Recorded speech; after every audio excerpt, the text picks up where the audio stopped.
akhiru khairul laka minal ula, boleh kita artikan kehidupan di akhirat mesti lebih bagus dari kehidupan di dunia, boleh. Tapi boleh juga kita artikan masa depan di dunia itu mesti lebih bagus dari masa lalu.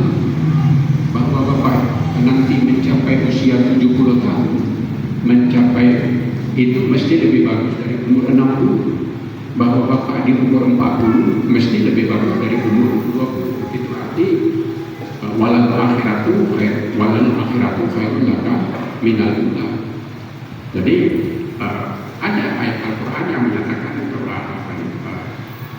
maka carilah kehidupan akhirat, tetapi jangan kamu lupakan kehidupan di dunia.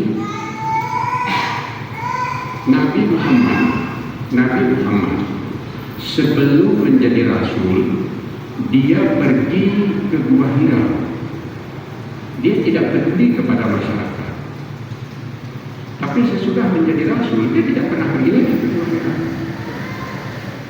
Tidak begitu. Dia selalu hidup di tengah masyarakat.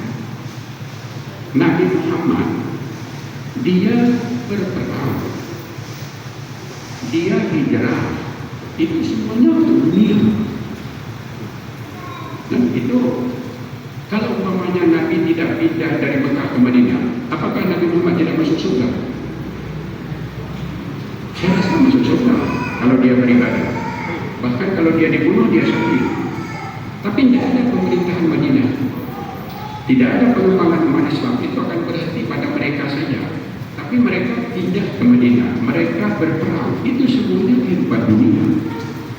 Kenapa kita minta merdeka dari Belanda? Apakah dengan dijajah Belanda kita tidak bisa masuk surga? Saya yakin kita bisa masuk surga dengan dijajah oleh Belanda. Bahkan mungkin penjajahan Belanda itu lebih bagus dari pemerintahan merdeka kita ini pada beberapa aspek. Tetapi anak jajahan itu bukan orang merdeka, budak itu bukan orang merdeka.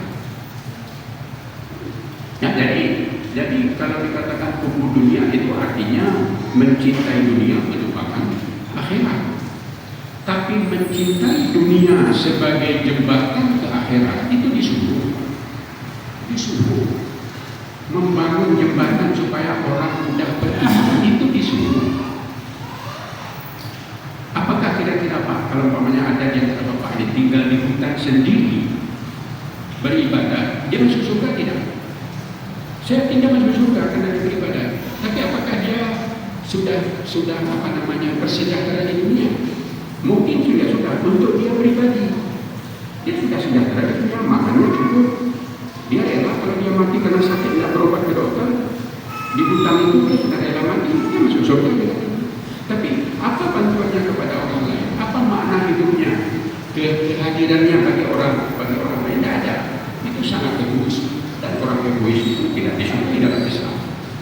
Orang-orang yang mengucilkan diri dari masyarakat, yang tidak peduli kepada masyarakat, itu orang egois dalam Islam. Jadi kita tidak jadi. Kita mesti menjadi pemerintah sendiri. Kita mesti mengatur diri kita sendiri. Kita mesti bermusyawarah dengan keluarga kita sendiri untuk menjadikan kita sebagai masyarakat yang sejahtera. Hukum dunia itu betul kalau itu merupakan akhirat.